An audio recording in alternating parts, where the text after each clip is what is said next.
Hi hello నమస్తే welcome to our channel. నేను మీ చార్మి. గత వైఎస్ఆర్సీపీ ప్రభుత్వంలో ఎన్నో అక్రమాలు జరిగాయి. ఆ అక్రమాలలో ఇటు రేషన్ బియ్యానికి సంబంధించి కూడా ఎన్నో జరిగాయి.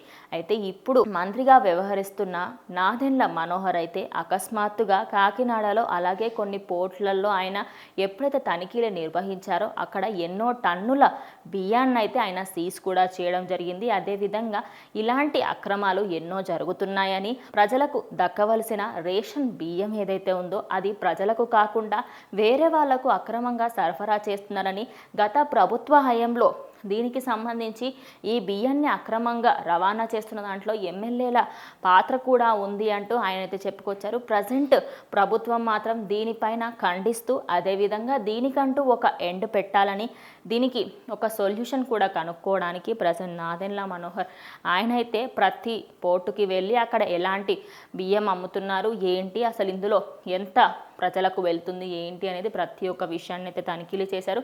అయితే ఎవరెవరైతే అక్రమంగా ఈ బియ్యానికి సంబంధించి అటు ప్రజలకి దక్కకుండా వేరే దారులలో అడ్డదారులలో మళ్ళిస్తున్నారో వాళ్ళందరికీ సంబంధించి 41A సెక్షన్ కింద వీళ్ళనైతే అరెస్ట్ చేసే పనిలో మేము ఉన్నామని, మా ప్రభుత్వం ఖచ్చితంగా ప్రజలకు సహాయం చేయడానికే ముందుకు వస్తుందని, అదేవిధంగా ప్రజల్లోకి మాత్రమే ఈ బియ్యం అనేది వెళ్ళాలని, ఈ రేషన్ బియ్యంలోకి అధికారం మాత్రం ప్రజలకు మాత్రమే ఉంది అంటూ ఆయన చెప్పుకొచ్చారు. మరి దీనికి సంబంధించి ఇంకొద్ది రోజులలో ఎవరెవరైతే నిందితులు ఉన్నారో, ఎవరెవరైతే అక్రమంగా బియ్యాన్ని పంపడం జరిగిందో వేరే ప్రాంతాలకు, వాళ్ళందరికీ శిక్షించేందుకు అయితే ఇటు కూటమి ప్రభుత్వం అయితే ఆలోచిస్తున్న విషయం క్లియర్గా అర్థమవుతుంది. మరి గత ప్రభుత్వం జరిగిన అన్ని అక్రమాలకు ఈ ప్రభుత్వం చెక్ పడుతుంది అనుకోవచ్చు. మరి దీనిపైన మీ అభిప్రాయం ఏంటో కమెంట్ చేయండి.